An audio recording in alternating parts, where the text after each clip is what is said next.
You being from Knoxville, representing this city, Carnes, what does that mean to you?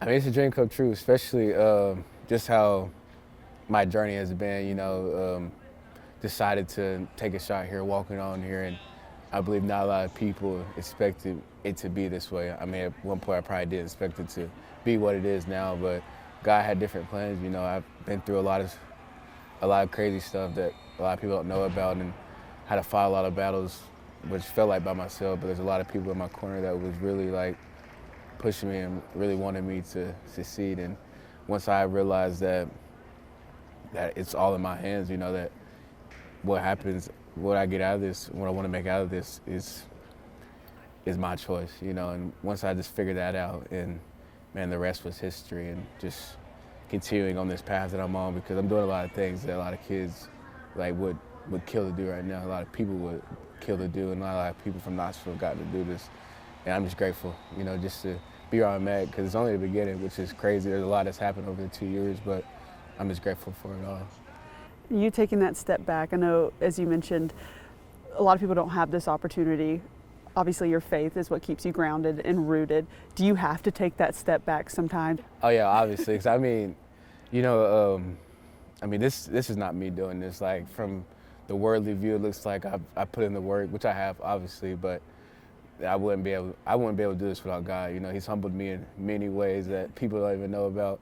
Taking football away from me, making me honestly take a walk on. Honestly, I really think that humbled me as well. But man, he served me so well, and the only thing I can think to repay him back is just serve him well, just give him all the glory, and these interviews like this on the football field, and just the small things, appreciating that, not only appreciating life that's good, but when it gets bad, still trusting him, putting my faith where it needs to be, because I know football is big, and like people look up to me for that, but they really like what I speak and what I live for, and I just wanted to be the example for the young kids and the people in this world that their life is so short, but eternity is forever. And that's what we're all chasing in life, and we don't really have to chase it that much, because all I gotta do is set them in our lives, and we've already achieved it. When was that point, I guess, your testimony in a way, maybe when football was taken away from you on this journey, that you were maybe at that low point that you knew you needed to lean in? I think it was my freshman season, and they had just played Kentucky. It was holiday weekend. I think it was Halloween weekend, and I obviously wasn't traveling because I was hurt, and decided to go out that night that they were playing, and got in a little bit of trouble that spiraled out to me like having a meeting with our coaches and staff, and it got to a point where they threatened to like kick me off the team, and I really think that it took for all that to like, it was my wake-up call. I heard the voices telling me that, if you don't fix your life, then this could all be over. And me, I had to humble myself as it is, because I was thinking like maybe it's like other people's fault, but it was really my fault. The reason why I'm in the situation I'm in, and it's like just that wake-up call was what really did it for me. And since then on, man, I was proven to. Just I prove to myself, but show God that I'm willing to change for him. And I did. And then it wasn't easy. I'd say that, like, you got to pick up that cross every day, and sometimes it can be heavier than some days, but I'm grateful I did it, because I honestly wouldn't be here without him. I wouldn't be here without that wake-up call. And I look back and laugh at it now because it's just crazy, like, how far I've come, like, and I'm just thankful for it, and I wouldn't change anything about it either. Your family as well supporting you through all this, through your trials, your ups and downs. What has their support meant to you? It means the world. My mom obviously sacrificed a lot for me to be here. I didn't realize that until the older I got, but that woman means the world to me. I'm very grateful for it. She trusts the process. She's always had her questions like, you think this will work? And I'm like, I just want you to trust me. And I'm glad they did. Their support during the games and outside are honestly what keeps me going, that I got this real opportunity to take care of them for a very long time. And that's another thing that just keeps me going and keeps me grounded. And it's wonderful to have a family in your life. My mom's a single mom as well, so anyone knows how that is. Like, it's not easy. You know, she's got 5 of her own, and I just try to make it easy as I can and just help out any way I can. Are you the oldest of the 5? Oldest of the 5, yes, ma'am. How is that growing up as the older brother?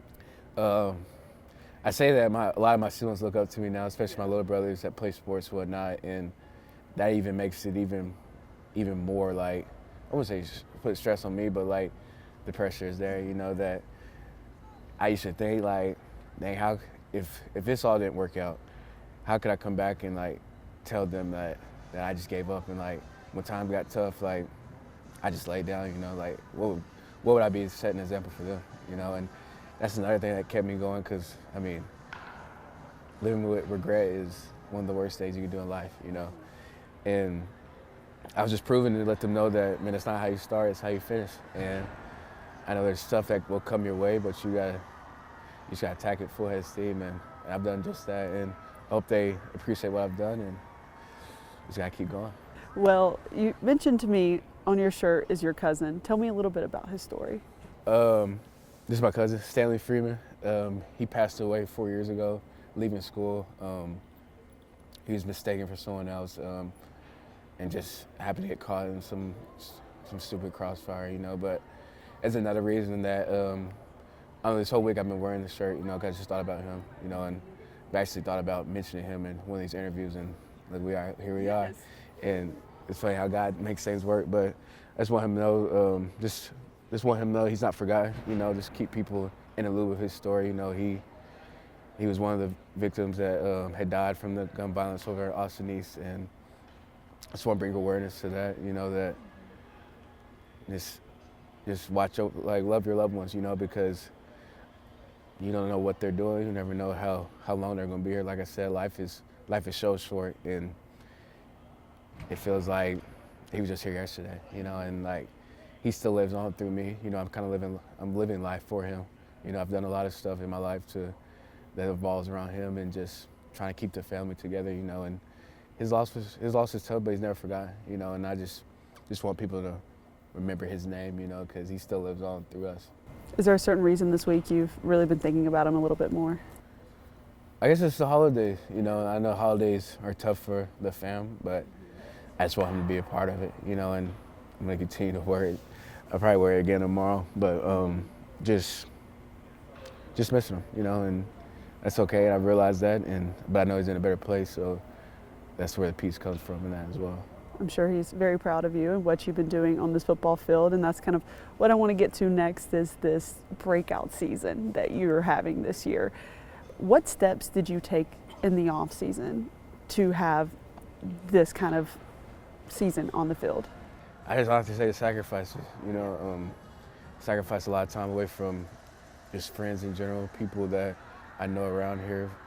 Stop going out, you know, and it all basically just comes to my faith, you know. The closer I got to him, the better football player I got, you know, because this stuff of the world, like I wasn't drawn to it anymore. Like, I didn't need it, like, and I wanted what God had for me. He put me through His plan. It wasn't easy, but it was very rewarding, as you see on the field. And just the hard work, you know, while everybody's out, I'm in here, you know, first one up, last one to leave, and I took that personal and just worked harder than everybody else, and it showed. And just doing the things people didn't like to do, and that's really what this game comes down to, like just sacrificing what you can now for a little bit of suffering for a lot of pleasure in the end. And this is what I've reaped from this season. I know one that comes to my mind, and probably a lot of people's minds, when they're like a big DeSean Bishop play this season. What's been your favorite play or game this regular season? I say the Bama game, just because of the build-up to it. I know how he got hurt before the Arkansas game, and my whole mindset was like, I don't know if I can go, you know, and kind of down a little bit. But I never forget I believe it was my aunt, had texted me this saying, and it was, I can do all things through Christ who strengthens me, and no one formed against me shall prosper. And I kept saying that over and over that whole week, and led up to the Bama game. I know we didn't win, but it's probably one of my better performances of the year. And I was very excited to to be playing in that game because I know it's one I wanted because I missed it my freshman year as well. And there's a lot of plays that I enjoy, especially completing the season pretty healthy, playing in the Georgia game, playing in those bigger games. I'd say the coolest game we played in, though, was the Mississippi. That was going to be what I was going to say. Yeah, I think a lot of people sleep on that game, but, man, that environment was like any other. It's pretty cool. Shout out to them. But, yeah, it's been a fun season. What do you think in this conference and in, just college football in general separates a good running back from a great running back? I think it just goes back to those sacrifices. Not a lot of people are willing to sacrifice, because football, and they offer a lot of things, like obviously the money, the women, the partying lifestyle. And a lot of people know who you are, so you're probably going to get a lot of things out of it. But if you can just put all that to the side and just focus on what you really want to be, like you want to hang your name on a banner or put your name on the wall in our room, and if you really put your focus towards that, man, you'll easily pass these people in this game because like you said, a lot of players are good, but not a lot of people want to be great. And I'm destined to be great, and I believe that that's the separator. I don't think a lot of people look at me and like, why are you doing that? Why aren't you doing this for all of us? And that's what it is. You can't be afraid to go on your own path, walk the narrow road that is talked about in the Bible, and because the road everybody else follows is leading to destruction. Your path is leading to glory, and that's the narrow road you got to take to be the best. And I know you guys want to end this season on a great note. How hungry are you guys, especially after the way the regular season ended against Vanderbilt, to get out there and play this one last game? Oh, we can't wait to get out there. I'm excited to play one more with the guys. I know the team looking very different for next year, and just decided to send off our seniors on a good note and get to 9 wins. It'll be I think we're only third team to ever do that once we win the Music City Bowl. But just looking to enjoy the time we have here, and I can't wait to compete with the guys.